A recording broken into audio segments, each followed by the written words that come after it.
Bonjour les amis, Marc Maillot encore avec vous pour une méditation tirée de l'Évangile selon Jean cette fois. Il s'agit parmi les dernières paroles du Seigneur Jésus-Christ à ses apôtres avant de les quitter. Il dit en effet, si je ne m'en vais pas, le défenseur en justice ne viendrait pas à vous. Il parle bien entendu de l'Esprit Saint. Il dit, mais si je m'en vais, alors je vous l'enverrai. Et quand il sera venu, il produira la preuve que le monde s'égare au sujet du péché, de ce qui est juste et du jugement. J'arrête la lecture là. L'une des caractéristiques de notre monde moderne, occidental du moins, c'est la disparition progressive de la notion du péché. Plus personne ne se croit coupable de nos jours, semble-t-il. Nous croyons tous mieux que nous ne sommes en vérité, si la Bible dit vrai. Alors, tous les hommes veulent croire à leur propre innocence, nous rappelle le célèbre roman d'Albert Camus, La Chute. J'ai un ami, par exemple, 86 ans, j'appellerai Jacques, avec lequel j'ai parlé récemment au sujet de la mort. Et je lui ai demandé s'il était prêt à rencontrer le Sauveur Jésus.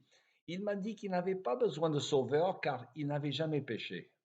Extraordinaire, lui disais-je, car la Bible dit clairement que tous ont péché et sont privés de la gloire de Dieu. Et la Bible ajoute, il n'y a pas un seul qui fasse le bien, pas même un. Alors Jacques, je lui disais, il faudrait que je corrige donc ma Bible en rajoutant, sauf Jacques, à côté des versets qui affirment que tous sont pécheurs. Ainsi, elle se lira désormais, tous ont péché et sont privés de la gloire de Dieu, sauf Jacques. Il n'y a pas un seul qui fasse le bien, toujours, à part Jacques.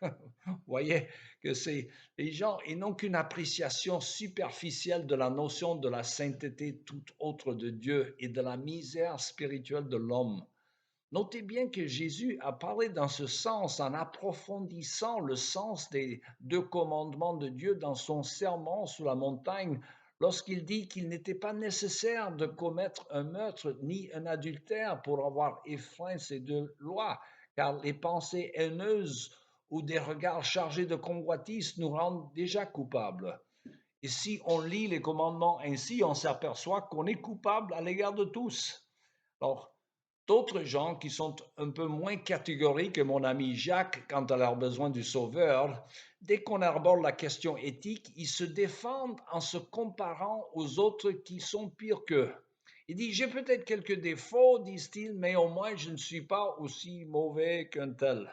Alors, le problème avec cette défense, c'est que tous les démons de l'enfer, sauf un, peuvent toujours dire, au moins je ne suis pas aussi mauvais que celui-là.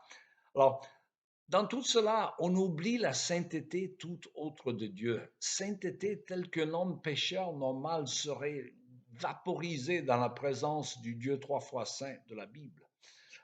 D'ailleurs, il y a des manifestations spéciales de la présence de Dieu parfois dans la Bible. On les appelle ça les théophanies, où Dieu se manifeste d'une façon particulière à des hommes comme Moïse ou le prophète Isaïe ou même l'apôtre Jean.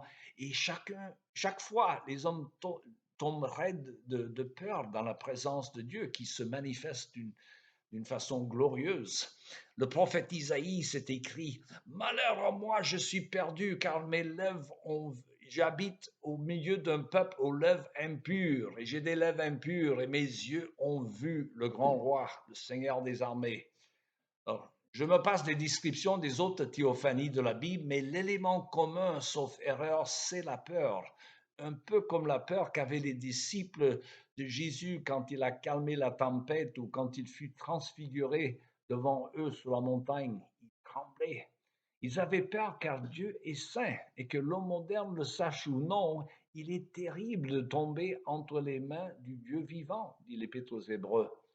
Alors toutefois, avant qu'on accepte Jésus comme son sauveur personnel, il faut que la personne sache qu'il en ait besoin.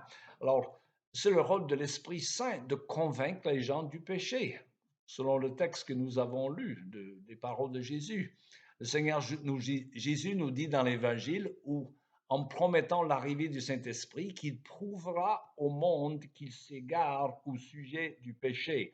C'est Jean chapitre 16, verset 8 dans la traduction de la Bible du Semeur. Il peut se servir des paroles de quelqu'un. Pour ceux d'entre nous qui sommes mariés, ce sont souvent nos conjoints qui nous connaissent le mieux que quiconque qui serait capable de nous dire nos défauts. des défauts que nous ignorons souvent. Et je pourrais peut-être parler à la femme de mon ami Jacques et je lui demanderais que si elle croit vraiment, après 60 ans de mariage, que son mari est sans péché. Ça m'étonnerait. Mais j'ai une illustration que je préfère qui consiste à imaginer qu'on ait des électrodes attachés à nos cerveaux et qui projetteraient sur un grand écran visible à tout le monde toutes nos pensées les plus secrètes, tous nos sentiments d'envie, de jalousie, de convoitise, de colère injustifiée, et j'en passe. Je ne sais pas pour vous, mais quant à moi, il y aurait des choses dont je ne serais pas particulièrement fier. Et disons, des pensées non sanctifiées. D'ailleurs, l'autre jour, dans la voiture, quelqu'un m'a coupé le passage et, disons, il est arrivé à m'inspirer des pensées non sanctifiées. Passons. Je pense que nous sommes tous dans la même situation. Entre un Adolf Hitler ou une sœur Thérèse de Calcutta, en fait, il y a relativement peu de différence que par rapport à ce qui sépare tous les hommes de la sainteté tout autre de Dieu. Alors, je conclus avec une dernière illustration, célèbre d'ailleurs, hein, lors d'un procès qui a eu lieu en 1961 en Israël. Souvenez-vous, le procès du grand nazi tueur Adolf Eichmann. Il y avait un homme qui s'appelait Yehil de Nur, c'était un écrivain juif, hein, qui avait été victime de la barbarie de M. Eichmann dans l'un des camps de concentration et qui est venu rendre son témoignage. Et en regardant M. Eichmann dans le box des accusés, tout d'un coup, M. de Nur s'est effondré et s'est évanoui. Alors plus tard, les journalistes lui demandaient pourquoi il avait été si ému en regardant ce monstre qui était M. Eichmann. Et M. Demure répliquait quelque chose, disons plutôt le contraire. Il dit, en fait, M. Eichmann n'avait pas du tout l'air d'un monstre, mais il ressemblait à M. Tout le monde. Et donc, il a compris, M. Denure, que tout le monde est capable de faire le même genre de choses qu'a fait M. Eichmann s'il se trouvait dans les mêmes circonstances. Comme dit le prophète Jérémie, hein, le cœur de l'homme est tortueux par-dessus tout. Qui peut le connaître? Jérémie chapitre 17, verset 9. Hein. Voilà pourquoi tous les hommes, sans exception, ont besoin du Sauveur Jésus-Christ. Voilà, il me reste qu'à vous souhaiter une bonne journée. À la prochaine.